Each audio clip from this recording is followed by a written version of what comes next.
The man known to history as Christopher Columbus was born in 1451 in the Republic of Genoa, one of the many city-states that occupied the Italian peninsula during the Middle Ages. In the absence of birth and baptismal certificates, it is impossible to know the exact date when Columbus was born, but records from later in his life indicate that he was born between the 25th of August and the 31st of October. His actual name was Cristobal Colon. Christopher Columbus is the anglicized version of it. Columbus's father was Domenico Colombo, who was born around 1418 and was a master wool weaver and a member of the local guild of clothiers in Genoa.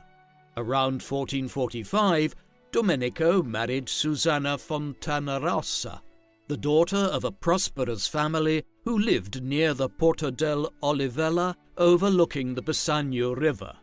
It was most likely here that Christopher was born in 1451. The couple had 4 more children, 3 sons, Bartholomew, Giovanni Pellegrino, and Giacomo, also known by his Spanish name of Diego, and a daughter named Bianchinetta. In 1455, the family moved to a house near the Porto Sant'Andrea, where a later house built on the same foundations serves as the house museum Casa di Colombo. As a child, Columbus likely studied arithmetic, geography, and navigation at a school attached to his father's guild. He was tall and had red hair. In 1470, he may have moved with his family to Savona, perhaps to escape political instability in Genoa or so that Domenico could improve his wool trade. During his youth, Christopher was often named in business transactions alongside his father, and in August 1473 he was named in an agreement with his parents and brother Giovanni to sell the house near the Olivella Gate. Genoa is a port city located in the northwest of the Italian peninsula. The Genoese Republic's territory consisted of a strip of land by the Mediterranean coast largely corresponding to the Italian region of Liguria. A powerful maritime republic and once the rival of Venice, Genoa controlled the islands of Corsica and Sardinia, as well as numerous Greek islands of the eastern Mediterranean and a colony in southern Crimea on the Black Sea. At the time of Columbus's birth, Genoa was one of the largest cities in Europe with a population of 75,000. Although its fortunes were in decline after the fall of Constantinople to the Ottoman Turks in 1453, which affected Genoa's Mediterranean trade. In 1458, the Doge of Genoa sold the city-state to France due to threats from the Spanish, only for the Republic to be restored 3 years later after a rebellion. Within the Republic, the rival families of the Fregosos and the Adornos vied for dominance. Columbus's family was also caught up in this tortuous political wrangling and supported the Fregoso faction. In 1463, the Duke of Milan, Francesco Sforza, conquered the city, and though Milanese rule restored political order, the city's maritime trade continued to decline. It is unclear when Columbus went to sea for the first time, interpretations ranging from as early as 1461 to as late as 1472. Given Genoa's maritime traditions, it is possible that the young Columbus sailed along the coast to buy and sell goods on behalf of his father.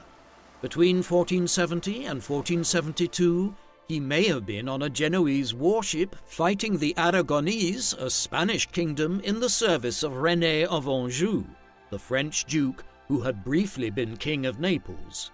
What is certain is that around 1473, Columbus was apprenticed to the banking house of Centurione, and in 1474 or 1475, he sailed to the Greek island of Chios, one of the Genoese colonies in the eastern Mediterranean. Then, in May 1476, he travelled on an expedition to Portugal, during the course of which he was shipwrecked and ended up swimming 6 miles to the shoreline near the town of Lagos in southeast Portugal. Eventually, he made his way to Lisbon, and from there he ended up travelling north to England in 1477 and to Ireland, where he spent a brief period in the port of Galway. During this northern voyage, he also possibly visited Iceland. Some have speculated that perhaps there Columbus first learned about the North American continent from legends told about the Norse settlements that had been founded in what is now Newfoundland, back at the start of the 11th century. Columbus eventually made his home in Portugal, a kingdom that was at the forefront of European discovery and exploration at the time. The Portuguese voyages of discovery had begun half a century earlier under the patronage of the Infante Dom Henrique, known in English as Prince Henry the Navigator. From a base in Sagres on the tip of Cape St. Vincent, Henry sponsored voyages which discovered the Azores Islands in 1439 and the Cape Verde Islands in the late 1450s. By the time of Columbus's arrival in Portugal, the Portuguese had expanded their voyages further south along the coast of Africa and were voyaging ever nearer to the Cape of Good Hope. The primary goal of the Portuguese navigators and their sponsors was to find a route round Africa to India, China, and the Spice Islands of Moluccas of the East Indies in an effort to circumvent the Arab merchants that controlled the trade with the Far East. Yet, while most advocated for continuing the exploration of the west coast of Africa, some Europeans, such as the Florentine scholar Paolo Toscanelli, wondered if a western route bypassing Africa might be a faster route to Asia. However, these ideas found little leverage in the royal court of Portugal or among mariners themselves. Instead, the Portuguese continued to establish trade relations with local kingdoms of Africa and also began to conquer small areas they believed essential for their efforts. Columbus, like many other mariners of the day, became deeply involved in the developing trade with Africa, his work taking him as far south as the Portuguese trading post of Elmina in modern-day Ghana. While sailing along the coasts of Africa, he improved his navigation and cartographic skills and became more experienced in sailing in newly discovered waters. When back in Lisbon, Christopher and his younger brother Bartholomew worked together in the map and navigational chart business, making Columbus a skilled cartographer by the 1480s. Around 1479, he married Felipa Perestrella y Moniz, a woman in her early 20s with an Italian father and a mother from one of Portugal's leading noble families. Columbus's father-in-law had been involved in the colonization of the island of Madeira and received the captaincy of the small island of Porto Santo near Madeira, which at this time was in the hands of his son and namesake Bartolomeo. The newlywed couple moved to Porto Santo, where Columbus listened to tales from his mother-in-law of her late husband's voyages, inheriting his instruments and charts. Soon after the Columbuses moved to Porto Santo, Filipa gave birth to the couple's first and only child, a son named Diego. Tragically, while Columbus was on a voyage to Africa, Filipa died sometime between 1482 and 1484, leaving Columbus a widower with a young son to raise. Despite the loss of his wife, Columbus remained committed to his profession. In August 1481, João II became King of Portugal and sought to further expand Portugal's maritime empire.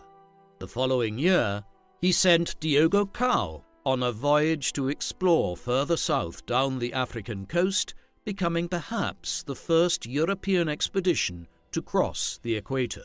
Portugal was abuzz with news about the growing list of accomplishments of Portuguese mariners.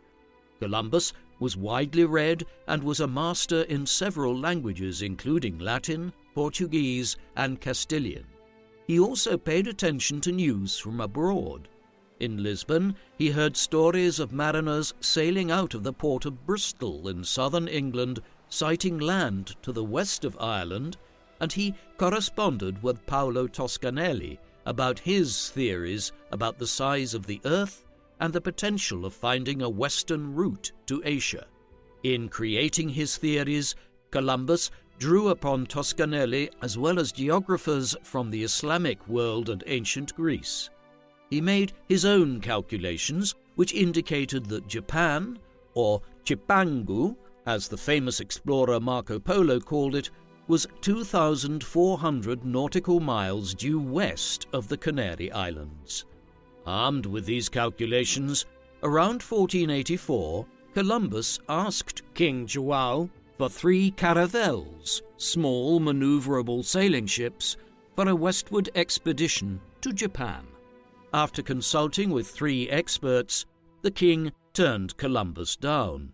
Disheartened by his failure in the Portuguese court, Columbus sent his brother Bartholomew to England in an attempt to interest King Henry VII in the proposal after he rose to the throne there in 1485.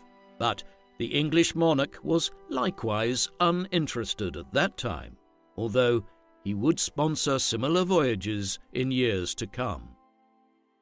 Meanwhile, in mid-1485, Christopher went to King Ferdinand and Queen Isabella, the rulers of the 2 Spanish kingdoms, Aragon and Castile, who were at that time forging a new Spanish nation after their marriage had brought the Castilians and the Aragonese into a political union. Upon his arrival in Spain, Columbus initially called on the Duke of Medina Sidonia and the Duke of Medina Celi, both wealthy aristocrats with plenty of influence at court. While Medina Celi was prepared to furnish Columbus with the 3 or 4 caravels he requested, he recognized the potential impact of such a voyage and requested permission from Queen Isabella, who agreed to meet the Genoese navigator. While he was waiting for an audience with the Queen in Spain, Columbus met a young orphaned peasant girl named Beatriz Enriquez de Harana, who would become his mistress and mother to his second child, Ferdinand, in 1488. Columbus's fortunes seemed to be on the rise, particularly after an encouraging first meeting with Queen Isabella in May 1486. Following the meeting, Isabella appointed a commission to examine Columbus's proposed voyage. As the commission met in the university town of Santander, its members were skeptical about Columbus's theory of a narrow western ocean, but did not dismiss a western voyage altogether. In 1487, Columbus was put on the royal payroll. However, for the time being, in the late 1480s and into the early 1490s, Isabella and Ferdinand's primary focus remained on conquering the last Muslim emirate in southern Spain, the Emirate of Granada, and for a time, Columbus's plans were delayed further. Frustrated but still undaunted, in 1488 Columbus returned to Portugal to make a second attempt at convincing King João to fund his expedition.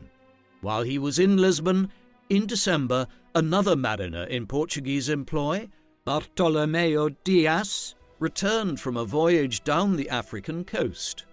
Although Dias had not reached India, he had rounded the southern tip of Africa and became the first of the voyagers to look out onto the Indian Ocean.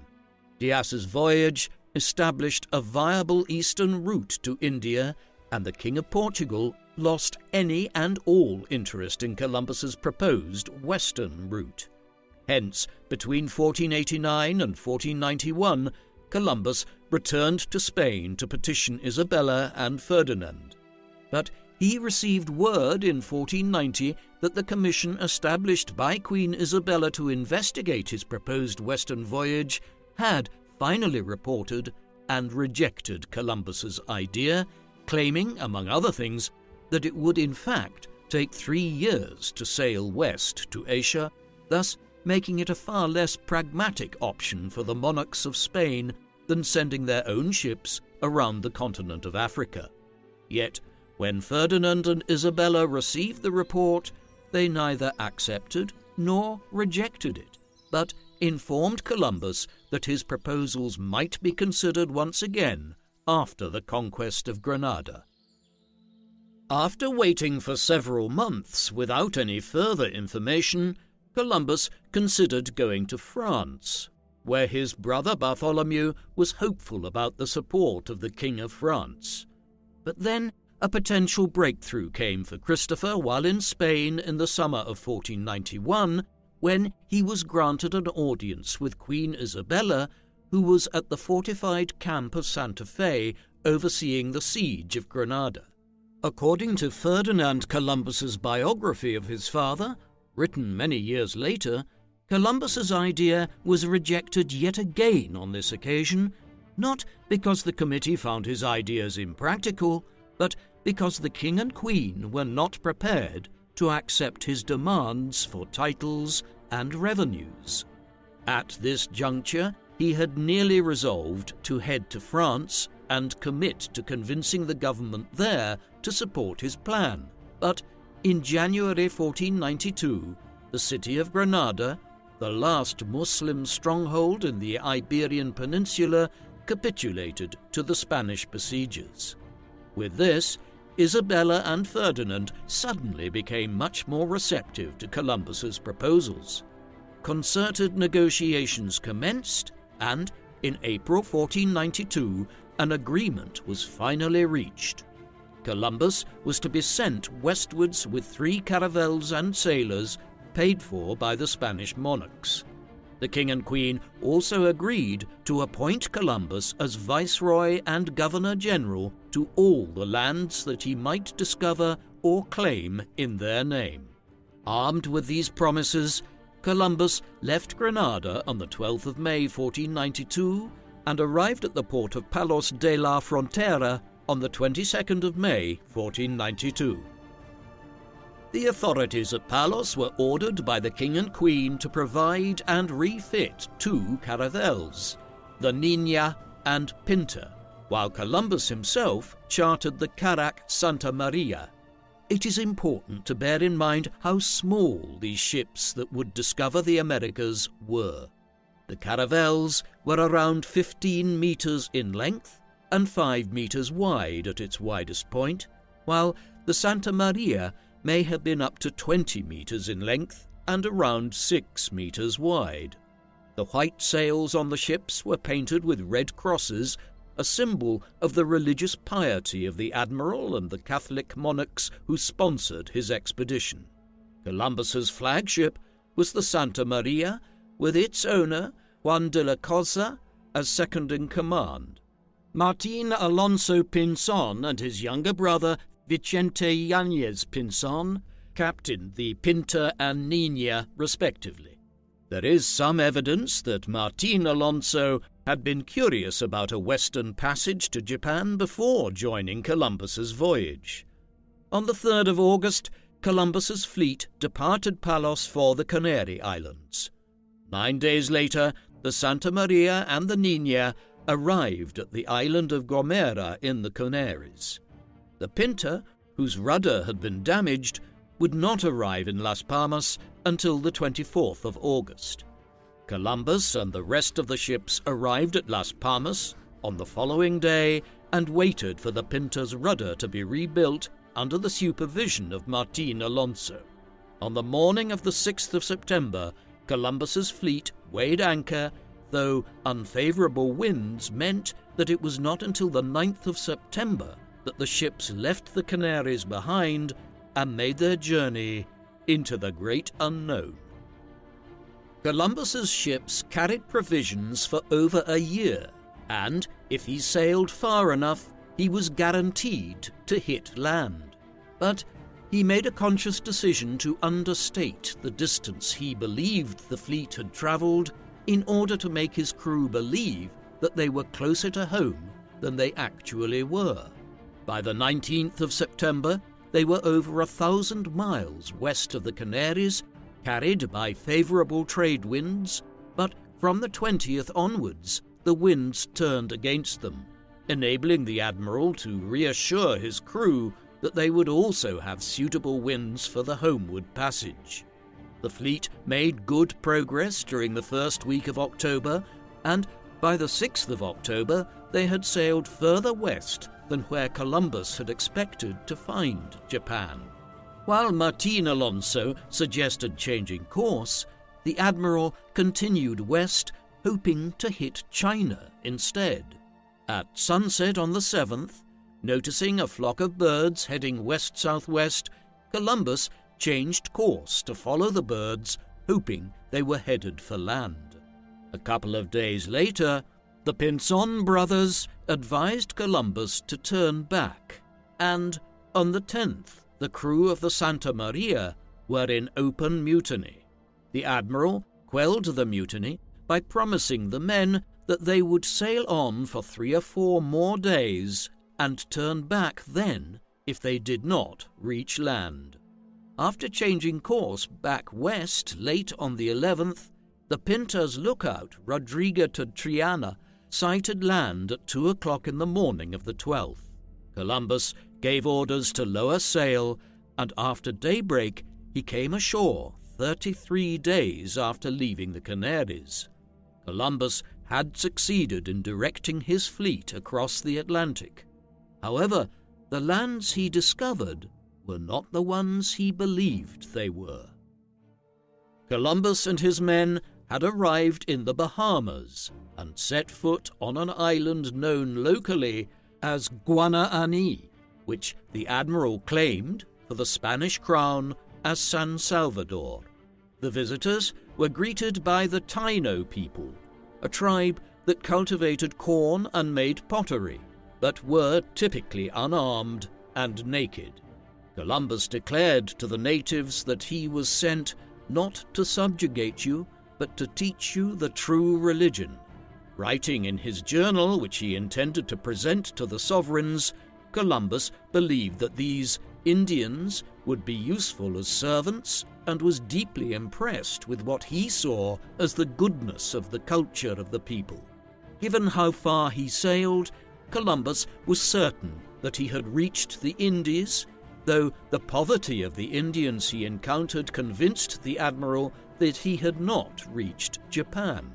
After exploring San Salvador for a couple of days, on the afternoon of the 14th, Columbus set sail, seeking again in search of Japan, which he figured would lie to the southwest, with China beyond it.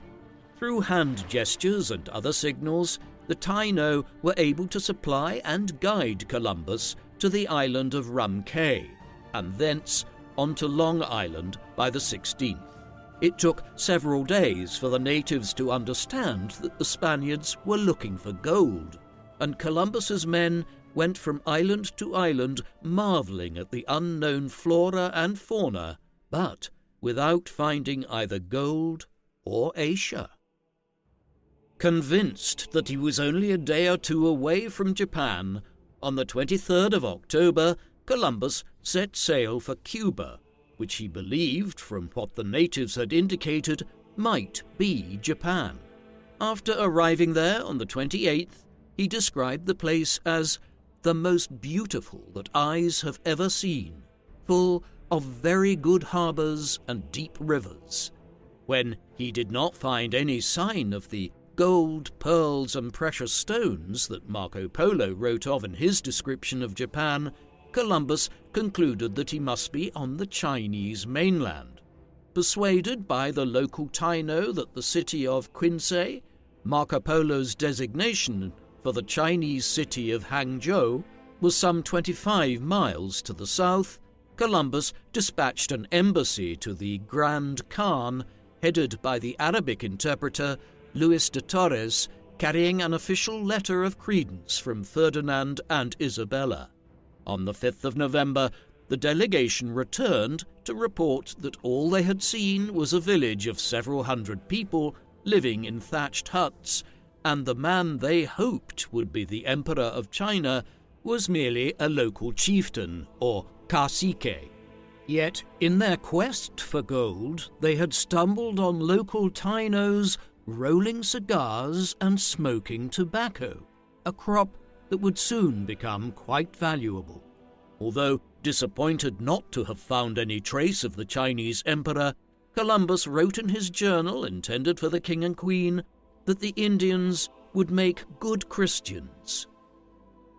Columbus did take 6 captives from the local Indians, whom Columbus hoped would learn Spanish, become Christians, and thus become equals with the Spanish and serve as interpreters for future voyages.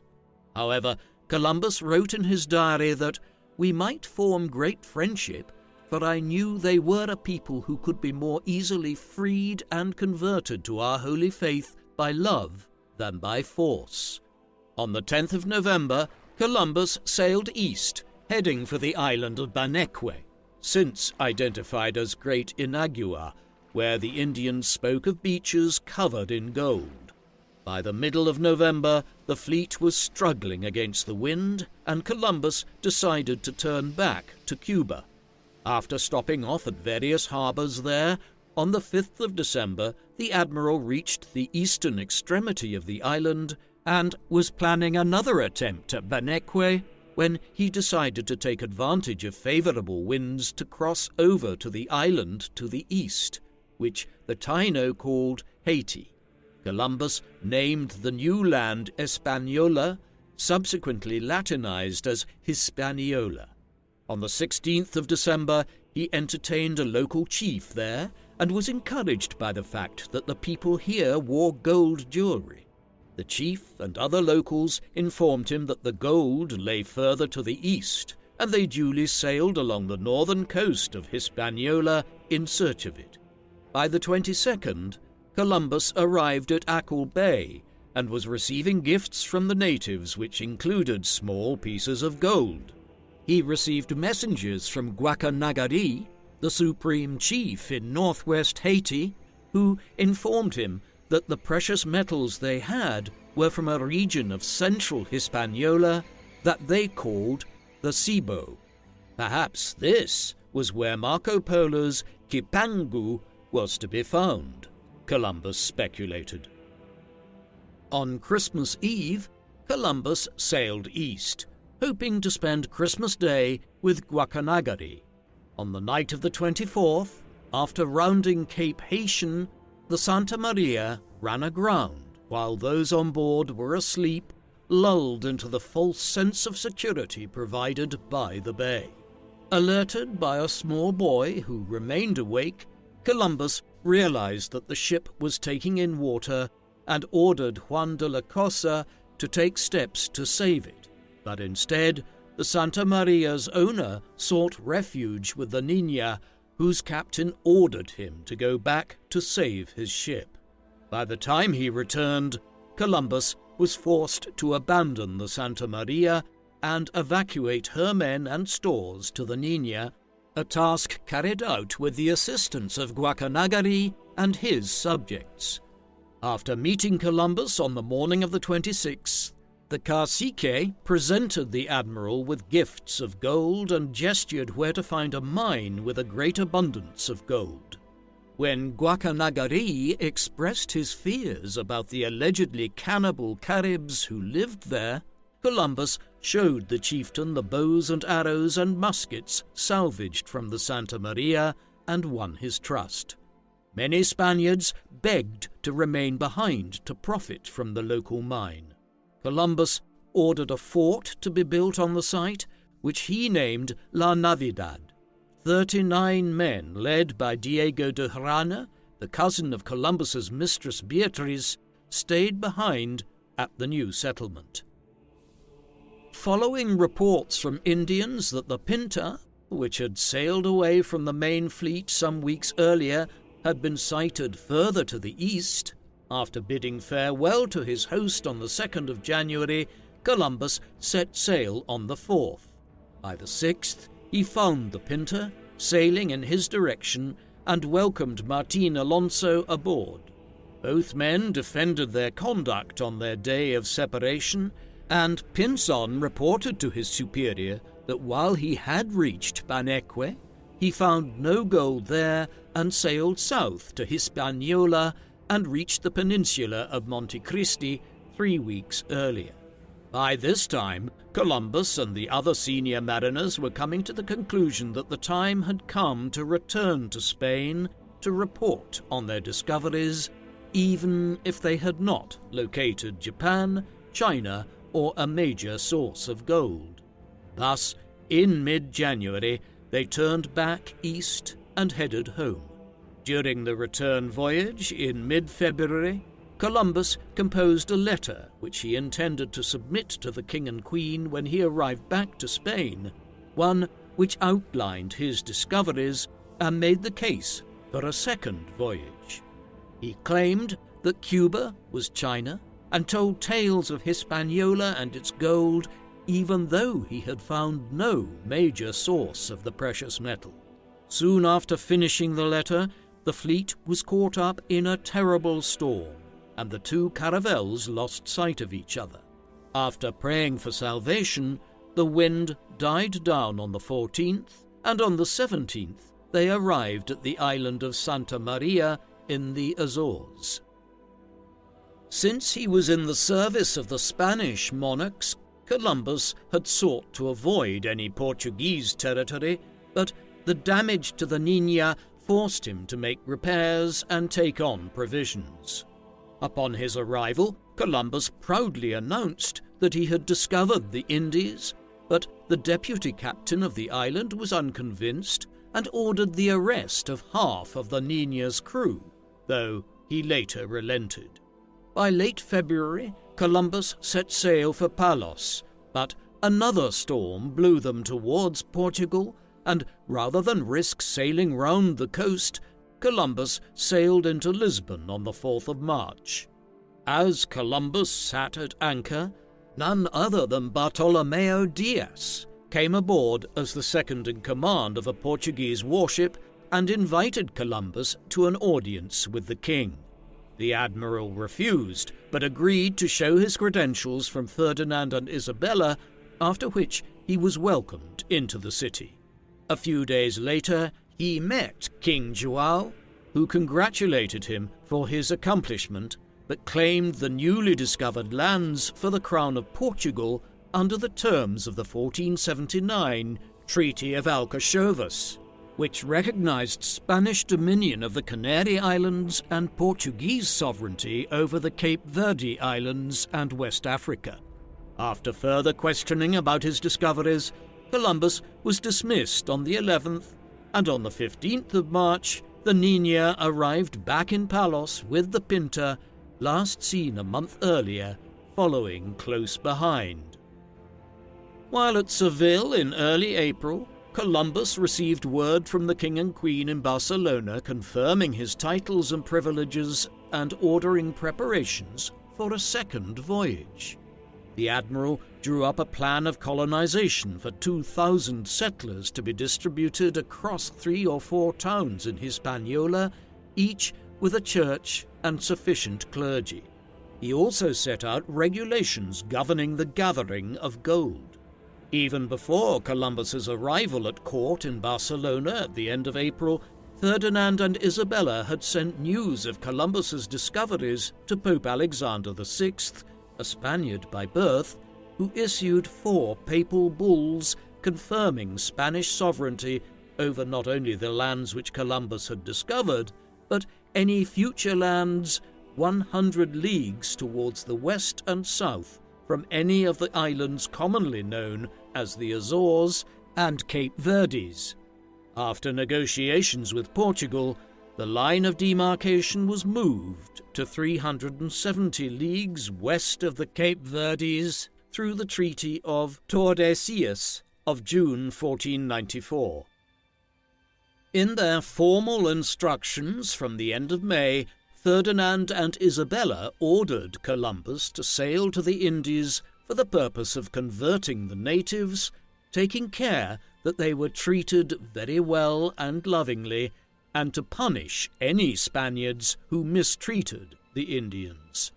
For his second voyage, Columbus was provided with a much larger fleet of 17 ships, which consisted of 3 larger ships and 14 caravels, a clear indication of how seriously Isabella and Ferdinand considered his new discoveries to be. Columbus flew his flag on the Santa Maria, nicknamed the Maria Galante, while the Nina and very possibly the Pinta from the previous expedition were among the caravels. Among the 1,200 men who sailed on the second voyage were the map-maker Juan de la Cosa and Juan Ponce de Leon, who would later discover Florida. The fleet set sail from Cadiz on the 25th of September 1493 and arrived at the Canaries a week later.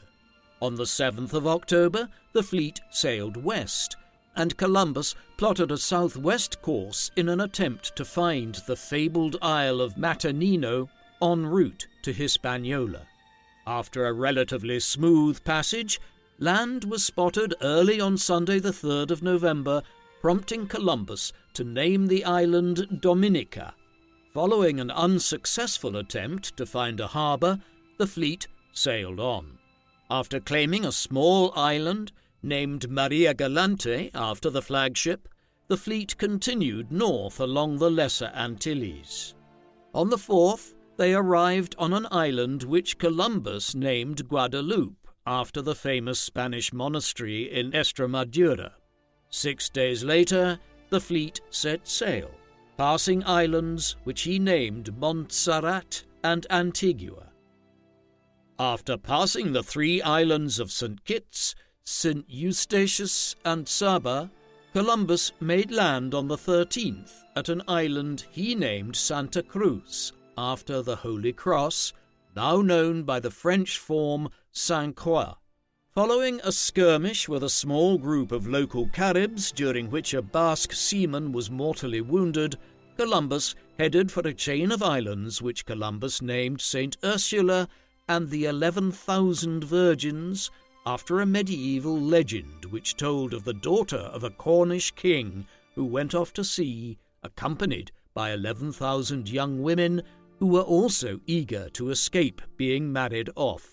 On the 18th of November, the fleet arrived at a large island which Columbus named San Juan Bautista, or St. John the Baptist. A few years later, Juan Ponce de Leon would found the city of San Juan here, later nicknamed San Juan de Puerto Rico, which eventually gave its name to the whole island.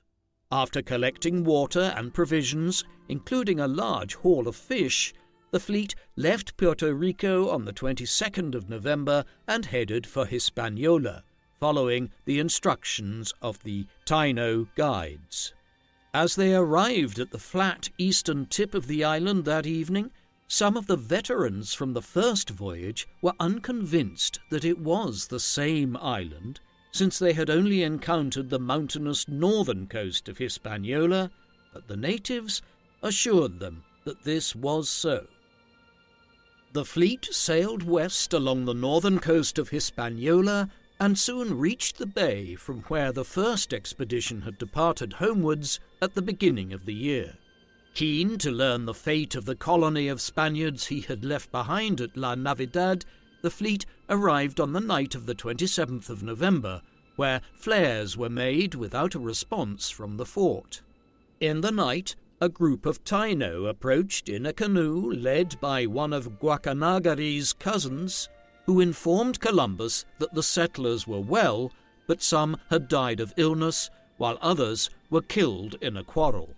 On the morning of the 28th, the fleet made anchor and found La Navidad burned to the ground, after which Guacanagari's cousin admitted that all the men were dead, and they had been killed by Canabo, a rival chief. A couple of days later, after speaking to Guacanagari himself, it emerged that the Navidad garrison had fought among each other for gold and women. a large party left the fort and was captured and put to death by Cannabo, who then attacked and killed what remained of the Navidad garrison, despite Guacanagari's best efforts to defend his allies. For all Columbus wrote about their timidity during the first expedition, the Spaniards realized that the Taino were capable of putting up resistance. Mourning the loss of his comrades and seeking a location for a new colony nearer to the gold of Cibao, Columbus left the unhappy site of Navidad on the 7th of December and attempted to sail eastwards against the trade winds. On the 2nd of January 1494, having covered barely 30 miles in 25 days, and with the men unwilling to go further, Columbus founded the colony of La Isabela in honor of the Queen. Even though the new location did not have a suitable harbor, and the nearest source of drinking water was a mile away, the admiral began to lay the foundations of the new settlement. On the 6th, he ordered Alonso de Ojeda to lead an inland expedition to the Cibao. The party returned with gifts of gold from the natives living among the rivers that flowed from the mountains, but Columbus was keen to find a mine to bring back the vast quantity of gold that he had promised Ferdinand and Isabella.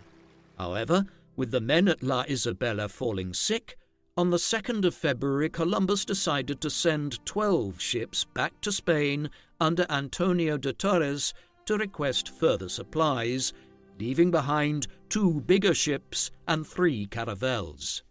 On the 12th of March, Columbus led an expedition up the mountains of the Cibao and established an inland fort at Santo Tomas, which he intended as the center of mining operations. He would remain here for several weeks. On the 24th of April, Columbus took the 3 caravels and went to Cuba, hoping to prove his theory correct that it was a peninsula connected to the Chinese mainland. After reaching the eastern promontory on the 30th, Columbus and his captains decided to explore the unknown south coast. Late in the day, they entered a harbor, which Columbus called Puerto Grande, but was known by the native Taino as Guantanamo. After hugging the shore before it turned northeast at Cape Cruz, Columbus sailed south for Jamaica, where he was told there would be large quantities of gold. Arriving there on the 5th of May, Columbus encountered more than 60 canoes full of warriors who dispersed after a blank salvo from the Spanish cannons. The following day, they came across another band of warriors and killed several with crossbows, and after failing to find the promised gold, the fleet returned to Cuba. After going round the coast, the fleet headed west and discovered an archipelago off southern Cuba, which Columbus named the Queen's Garden. Here, they encountered flamingos for the first time. As the fleet continued west, Columbus was encouraged by natives who informed him that the coast had no end. After getting tangled in another archipelago off the Zapata Peninsula on the 27th of May, the fleet anchored near the fishing port of Batabano, where 20 years later the town of San Cristobal de la Habana, later simply Havana, would be founded. By the middle of June, Columbus was less than 50 miles from the western end of Cuba, but as the coast curved to the south, the admiral convinced himself that this was the Malay Peninsula. He turned back east on the 13th of June and eventually decided to return to Jamaica to resupply. In the weeks that followed, Columbus would have been surprised to see his brother Bartholomew, who some time earlier had left France for Spain, following news of his brother's discoveries. There he had been knighted by Ferdinand and Isabella and was placed in command of 3 caravels sent westwards to the Caribbean to resupply Christopher. This piece of good news aside, Columbus had much to worry about. he had still failed to find Japan, China, or any other part of Asia, which was his ultimate goal, while a source of the gold which he saw the natives wearing also eluded him. Finally, his men were increasingly in conflict with the natives on several of the islands which had been discovered. The soldier Mosén Pedro Margarit and the 400 men under his command roamed the islands, extorting gold from the natives, but after a rebuke from Columbus's brother Diego, Margarit stormed back on board and sailed back to Spain. Among the men who joined him was Fray Baul, the Catalan friar who had been tasked with converting the native Indians. Indeed, much of the remainder of 1494 and all of 1495 was spent fighting the Taino on Hispaniola and the other islands, as Columbus's second voyage became bogged down in distractions despite the far superior resources he had been afforded by comparison with the first expedition. In June 1495, a hurricane destroyed 3 of Columbus's ships, with only the Niña remaining afloat, and with the wood salvaged, Columbus ordered the construction of a new vessel, nicknamed India. Keen to defend himself against Margaret and Baul's reports to Ferdinand and Isabella, Columbus set sail in March 1496 once the India was fully equipped. Before doing so, he gave his brother Bartholomew, whom he appointed adelantado or leader, instructions to abandon La Isabela and found the new colony of Santo Domingo on the southern coast of Hispaniola. Over 200 Spaniards and 30 Indians were aboard the Niña and India as Columbus returned home. On the 8th of June, the 2 caravels sighted the coast of Portugal and arrived at Cadiz on the 11th. In the summer of 1496, Columbus met the king and queen at court in Burgos and presented his case for a third voyage. The sovereigns agreed to Columbus's proposal to send 2 ships to re-provision Hispaniola and 6 to explore the ocean south of the islands, where King João of Portugal believed there was a large continent. Since the monarchs were otherwise distracted by the wars they were engaged in against the French and others in Italy, it was not until April 1497 that they issued instructions for a new voyage.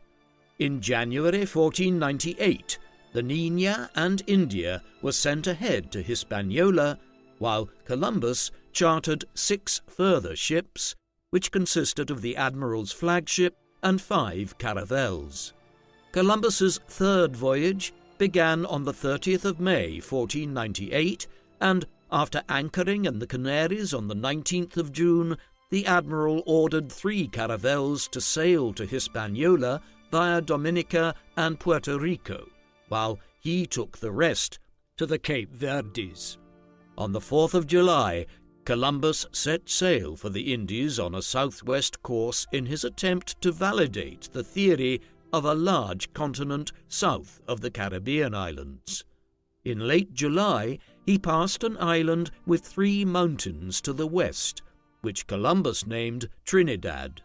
Then, for the first time in his voyages, Columbus caught sight of the American mainland on the 1st of August 1498, but from 10 miles away it looked like an island which Columbus named Isla Sancta. After anchoring on the southwestern cape of Trinidad, the men came ashore, where Columbus was disappointed to find that the native inhabitants were the familiar Caribs. On the 5th of August, the fleet headed west and anchored on the American mainland for the first time. The following day, the fleet anchored on the south of the Paria Peninsula, where Columbus encountered natives wearing jewelry made of guanin, an alloy of gold, silver, and copper. Recognizing that these Indians were of a different and seemingly more advanced culture and spoke a different language, Columbus captured a few to become interpreters. As they sailed along the coast, the Spaniards were excited to see the women wearing pearl necklaces. On the 10th of August, Columbus sailed west under the assumption that Peria was an island, but was eventually forced to turn back east. After sailing through the northern channel between Trinidad and Venezuela, which Columbus named the Boca del Dragon, the admiral sailed west along the coast and finally realized that he must have discovered the hypothesized continent hitherto unknown to mankind. Convinced that he was south of China, Columbus desperately wanted to continue exploring, but instead was compelled to resupply his brother in Hispaniola. On the 20th of August, Columbus arrived at Beata Island, 100 miles from Santo Domingo, where he met his brother the following day. On the 22nd, they made their way back to the port and arrived on the 31st. During Columbus's absence, Francisco Roldan, whom Columbus had appointed Chief Justice on the island, had led a rebellion against Bartholomew. After the arrival of the Niña and India, carrying news of royal confirmation of the Adelantado's authority, the men aboard joined Bartholomew in pacifying Roldan. The Spanish rebel remained at large, and his rebellion had been bolstered by men from the 3 caravels Columbus sent from the Canaries, who missed Santo Domingo and ended up near Roldan's headquarters at Zaragua. On the 18th of October, Columbus sent 2 of his ships back to Spain with news about his discoveries of the mainland continent and requested reinforcements to deal with the rebellion. In the meantime, the admiral sought to negotiate with Roldan and was forced to grant concessions to him in September 1499, offering the rebels free passage home with their slaves and free land grants for those who stayed. In the process, Columbus helped to set up the encomienda system by allocating large tracts of land and the Indians who lived on it to individual settlers. The caciques consented to this new arrangement, which was less of a burden than the gold tribute.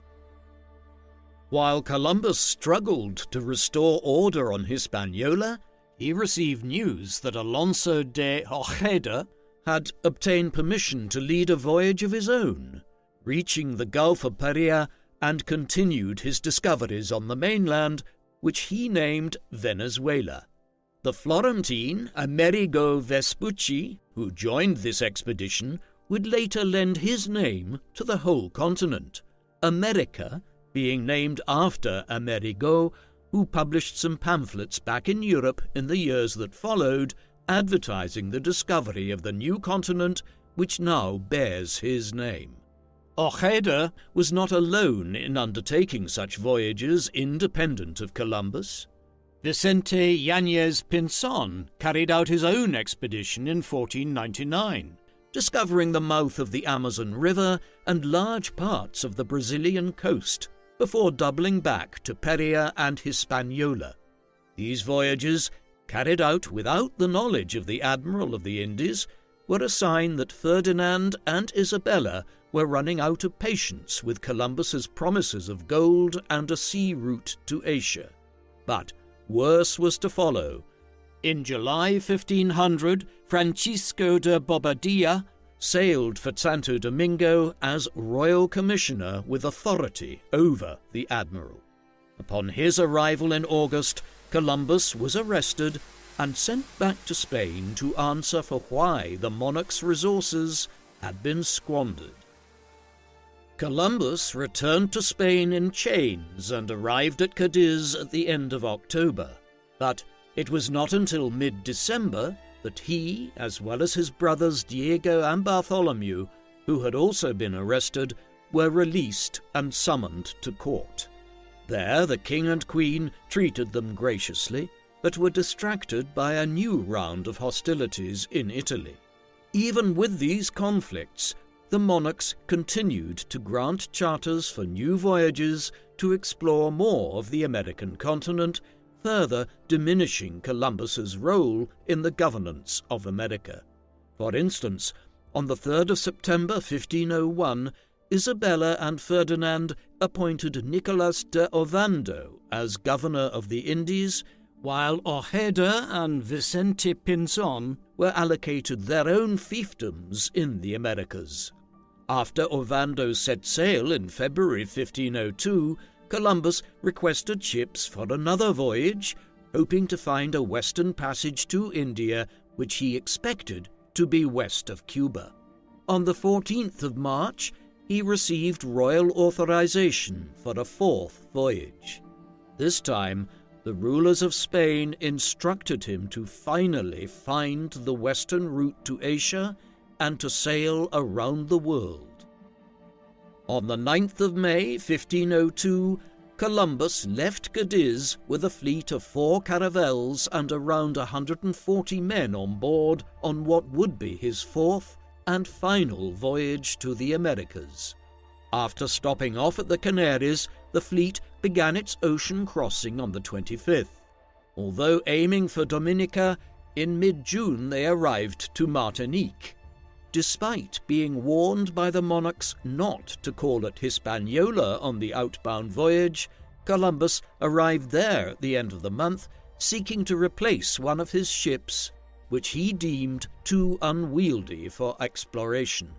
Ovando's fleet of 30 ships was preparing to sail home, and Columbus warned the new governor not to do so until an expected storm had passed over. The dismissive governor refused the admiral entrance into Santo Domingo and ordered the fleet to depart. Soon enough, almost the entire fleet was destroyed, including the flagship with Antonio de Torres and Bobadilla, and a substantial quantity of gold on board. Only a single ship arrived back in Spain, the one carrying the agent Columbus had appointed to bring home his share of the gold, worth 4,000 pesos. While Santo Domingo itself was destroyed by the hurricane, Columbus intelligently shielded his fleet from the most powerful winds, and all 4 ships survived. The hurricane was a sign of things to come for Columbus's fourth voyage.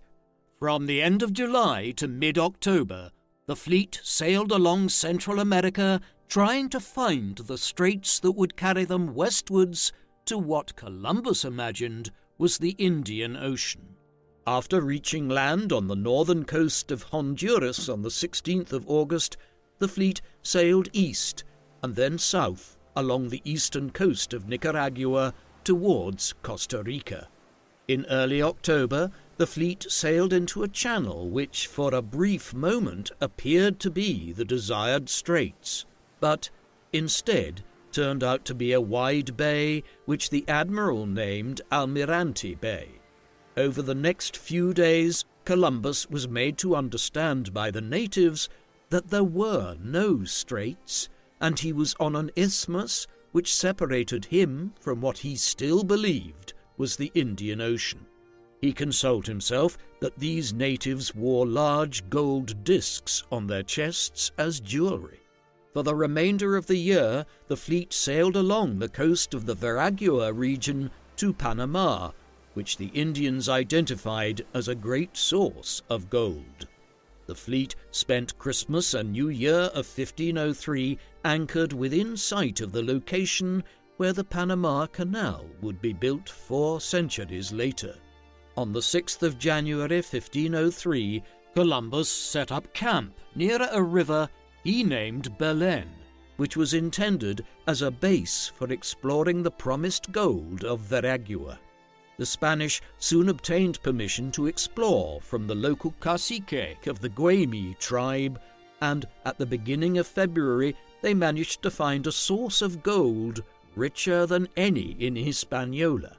Finally, Columbus seemed to have accomplished one of his main goals, to find a source of precious metal, and he now ordered the construction of a permanent settlement nearby, which he named Santa Maria de Belén. In early April 1504, Columbus decided to leave some of his men behind and head home to Spain with news of the discovery of a source of gold. This was a violation of his instructions, which had commanded him to find the western route, but the discovery of a source of gold left him confident that his employers would want him to return home to inform them of what he had found. After sailing east along the Panama coast, Columbus imagined that Hispaniola was directly due north, but instead his fleet, now down to 2, after another worm-eaten ship had to be abandoned, was heading straight for Cuba. On the 10th of May, they came across a group of islands full of turtles, which they named Las Tortugas, now the Cayman Islands. By the time they reached the southern coast of Cuba, the remaining ships were in extremely bad condition and taking on water, prompting Columbus to head south for Jamaica. As the ships were no longer seaworthy, they ran ashore on the 25th of May at a place now called St. Anne's Bay. They would spend over a year here, effectively waiting to be rescued by their compatriots on the other islands of the Caribbean. During this time, Columbus had to contend with infighting amongst his men, native revolts, and dwindling resources. In the end, it was only at the end of June 1504 that a small caravel of Spanish colonists from Hispaniola found them stranded on Jamaica. After taking on the 100 or so survivors that remained, the vessel arrived in Santo Domingo 6 weeks later. There, in September 1504, Columbus chartered a new ship and sailed for Europe, leaving America behind for the last time, though his aspiration was to return again when he left. He arrived in Spain on the 7th of November 1504. When Columbus returned, he received no invitation to make report from the King and Queen, as Queen Isabella was terminally ill and died just 2.5 weeks later. Columbus was himself increasingly ill too, and could not travel to court in the months that followed. It was only in May 1505 that Columbus felt well enough to travel to the court at Segovia, where he met King Ferdinand. The monarch, who was now embroiled in a clash with the nobles of Castile to see if he could rule his deceased wife's kingdom following her death, gave him a frosty response, doubtlessly exacerbated by Columbus's failure to find the western route to Asia and suspicious of any claims his Italian navigator made about finding gold in the Americas at this stage. Columbus spent the last year of his life petitioning at the Spanish court to have his claims to 10% of any gold found in the Americas given to him, and to have his son Diego succeed him as viceroy of any territories that had been discovered. It was in this rather unsalubrious manner that he died at Valladolid on the 20th of May 1506, at the age of 54. There is no doubting the significance of Christopher Columbus as an historical figure. 1492, the year that he crashed into the New World while looking for Asia, is one of the most significant years in human history.